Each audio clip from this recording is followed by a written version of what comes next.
പുരുഷന്മാരിലും ഈ ലക്ഷണം കണ്ടാൽ നിങ്ങൾ ശ്രദ്ധിക്കുക.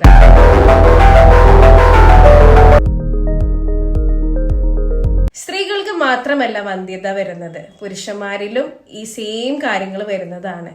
എന്തുകൊണ്ടാണ് മെയിൽ ഇൻഫെർട്ടിലിറ്റി വരാനുള്ള കാരണം? അതാണ് നമ്മൾ ഇന്നിവിടെ ഡിസ്കസ് ചെയ്യാൻ പോകുന്നത്. അതിൽ പ്രധാനമായും ഫസ്റ്റ് പറയേണ്ടത് നമ്മളുടെ സ്പേമിന്റെ ക്വാളിറ്റി നോക്കണം, ക്വാണ്ടിറ്റി നോക്കണം, അതിന്റെ മോട്ടിലിറ്റി നോക്കണം. അതുപോലെ തന്നെ എനി സ്ട്രക്ചറൽ ഡിഫക്റ്റ് ആ സ്പേമിനുണ്ടോ എന്ന് നോക്കണം.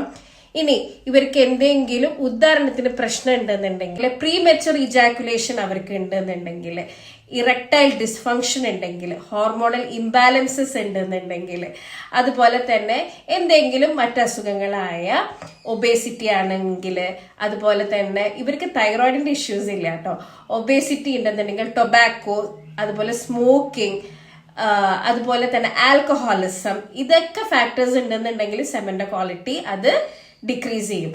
സ്ട്രെസ് വളരെ ഇമ്പോർട്ടന്റ് ആയിട്ടൊരു ഫാക്ടറാണ്. സ്ട്രെസ് കൂടുന്ന അനുസരിച്ചിട്ട് സ്പേമിന്റെ ക്വാളിറ്റി കുറഞ്ഞു വരും. അതുപോലെ തന്നെ സ്ലീപ്പ്, ഉറക്കം വെരി വെരി ഇമ്പോർട്ടന്റ് ആണ്. അതുപോലെ തന്നെ അടുത്ത ഫാക്ടർ എന്ന് പറഞ്ഞാൽ ഇവര് തടിയുള്ള പ്രകൃതാണെന്നുണ്ടെങ്കിൽ, ഒബേസ് പീപ്പിളിനും ഈ അസുഖങ്ങള്, അതായത് ഈ ലക്ഷണങ്ങൾ കണ്ടുവരുന്നുണ്ട്.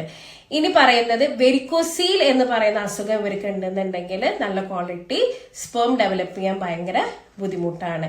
ഇനി ഇവര് വല്ല ടോക്സിക്, അതായത് ടൊബാക്കോ യൂസേജ്, അതുപോലെ ഡ്രഗ് യൂസ് ഒക്കെ ചെയ്യുന്ന ആൾക്കാരാണെന്നുണ്ടെങ്കിലും സീമന്റെ ക്വാളിറ്റി കുറയാൻ ചാൻസസ് വളരെയധികം കൂടുതലാണ്. ഇനി STD രോഗങ്ങൾ, അതായത് സെക്ഷലി ട്രാൻസ്മിറ്റഡ് ഡിസീസസ് ഉണ്ടെന്നുണ്ടെങ്കിലും സ്പേമിൻ ഇതൊരു ഇൻഫെർട്ടിലിറ്റിക്ക് കാരണമാകാം. അപ്പൊ ഈ എല്ലാ ഫാക്ടേഴ്സും നിങ്ങൾക്ക് ഉണ്ടെന്നുണ്ടെങ്കിൽ നിങ്ങൾ ശ്രദ്ധിക്കുക. തീർച്ചയായിട്ടും ഒരു ഡോക്ടറെ കൺസൾട്ട് ചെയ്തിട്ട് അതിനുള്ള പ്രതിവിധി നേടാം.